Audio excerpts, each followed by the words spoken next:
Um, so my name's Bo. I'm from the United States. I work at Vanderbilt. This is my first time in Italy. It's been lovely thus far. Thanks for having me.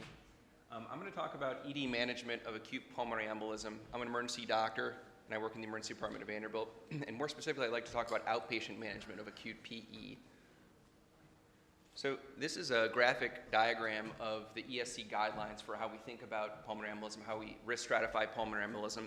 And along the y-axis here, you see kind of the general description of high, intermediate, low risk PE. And along the x-axis, we see different characteristics that assign the patient to that particular risk category, meaning do they have hemodynamic instability? Do they have clinical parameters of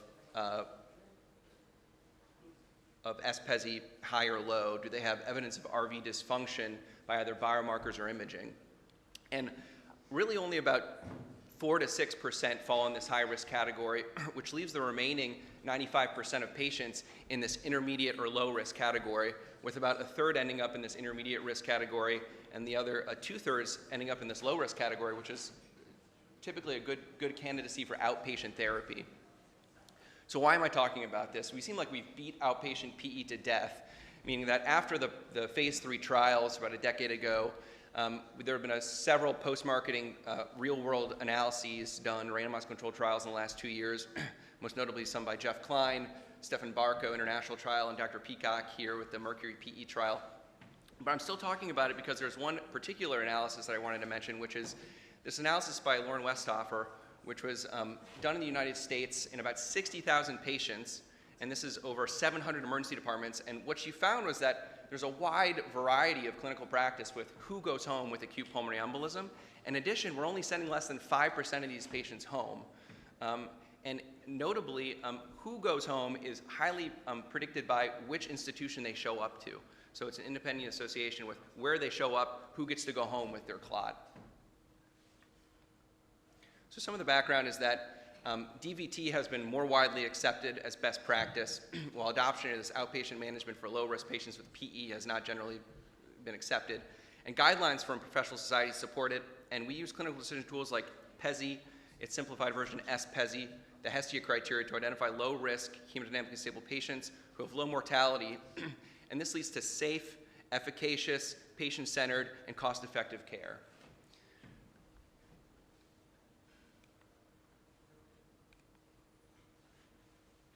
I'm a little trouble advancing here, guys. Nope. So you might see this as we're bad at discharging patients with acute PE, but I like to see this as more of there's an opportunity here for discharging more patients with acute pulmonary embolism from the emergency department. So there are two well-studied clinical decision tools for discharging these folks. There's the SPESI and the modified Hestia criteria, both of which have been compared head-to-head and show low 30-day mortality, less than 2%, with the SPESI showing a higher kappa value, more agreement among physicians who score the patients using this score. And the idea behind the analysis I'm going to show you today is that we instituted an outpatient protocol in 2016 and essentially looked 2 years before and 2 years after about how we did at discharging patients in the emergency department of Vanderbilt, being kind of this ivory tower academic medical center in the United States. And then what did those patients look like in terms of their SPESI scores? We calculated SPESI retrospectively, so in order to account for these two components of the SPESI, we used Elixir codes for history of cancer and history of cardiopulmonary disease. So here's the general timeline. The VTE pathway consisted of both the SPESI integrated in the EMR, as well as within the kind of algorithm provided by the institution that was supported by Vanderbilt. We had an ED pharmacist support this, meaning that they could get meds to beds in the emergency department and some education around their DOAC they were going to take going home. And the third thing was that they got good follow-up. So we had a guaranteed appointment within a week, regardless of insurance status, with an NP in one of our cardiac clinics. So we instituted this pathway in 2016. We looked before and we looked after, and two things happened during this time. So in the pre-period, we went from ICD-9 to ICD-10 codes, which is how we were identifying the patients for this retrospective cohort. And then in the post-period, we went to a new EMR. We went to Epic in 2017, which provided a little bit of a hurdle. So we had to get around these things. We learned a lot in the process. This is a retrospective cohort of about 830 patients with acute PE, and this initial kind of demographics table is just to show you that we have a sick population. about a fourth of patients had diabetes, about a fourth had an active malignancy characterized by ICD-9 or 10 codes or CPT codes, and then upwards of 90% had some comorbidity, whether that be CAD or whether it be CHF or some anxiety, depression, prior PE, so a fairly sick population at Vanderbilt. This is the bulk of the slide. So we had about 830 patients with PE. About 28% of them had a concomitant DVT with their diagnosis of PE. And in the pre-period, prior to institution of this pathway, we only discharged about 14 patients within a 2-year period, about 3.9% of our patients. And the post-period, we discharged 22, which is about 5%, consistent with what Dr. Westhofer had published, and for a total about 4.3%. So we're kind of where the U.S. is with the rest of the population in the U.S., but we're not doing a great job of instituting this. And just showing you here, SPESI was kind of equal across the categories. So for both pre and post, the patients were just as sick. Now, if I were smart, I would have put in here what we really want to know, which is for those who were admitted to the hospital, how many of those patients had an SPESI of 0 or an SPESI less than 1? And the answer to that is about half. So in the pre-period and the post-period and altogether, about half the patients had an SPESI of less than 0. Does that mean that we did a terrible job? You know, these patients with SPESI 0 should have gone home. We missed a lot of folks who could have been discharged?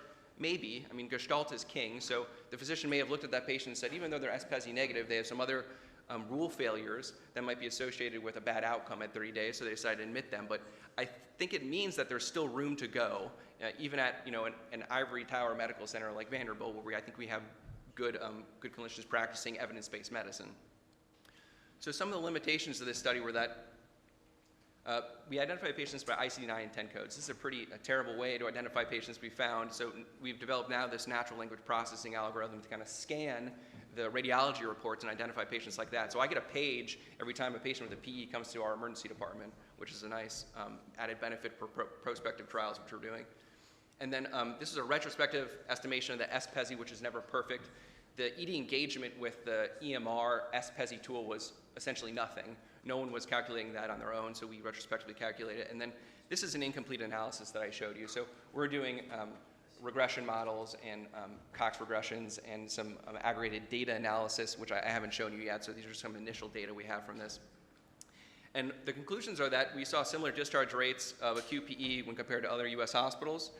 There were more patients discharged after initiation of the protocol, although it wasn't statistically significant, so we were doing a better job, but it's still not making a large difference.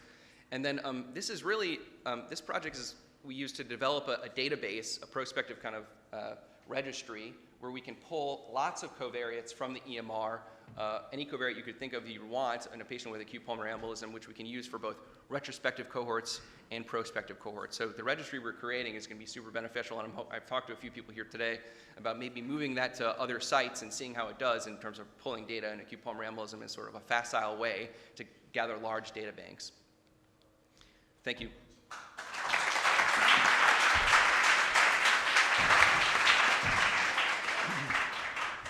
Thank you for this excellent presentation. Now it's time for discussion. There is one.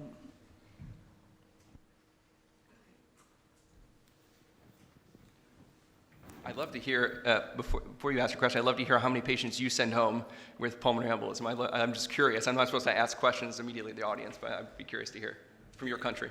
Okay, so I'm from Firenze, from here, Careggi University Hospital. We do a lot of studies with Perugia, Professor Beccattini and Agnelli about pulmonary embolism. So in my hospital, we discharge 45% of patients with PE, but I think it depends for mainly two things. I don't know if you have an observation unit with the emergency department, so this discharge would be at least 24 hours for 48 hours, including emergency department time. And we have an outpatient clinic managed by emergency physicians.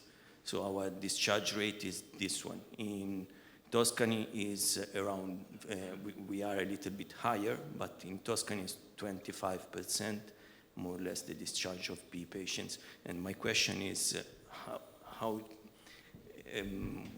why do you think you have so less discharge compared with at least Italy is more or less 10%, I would say.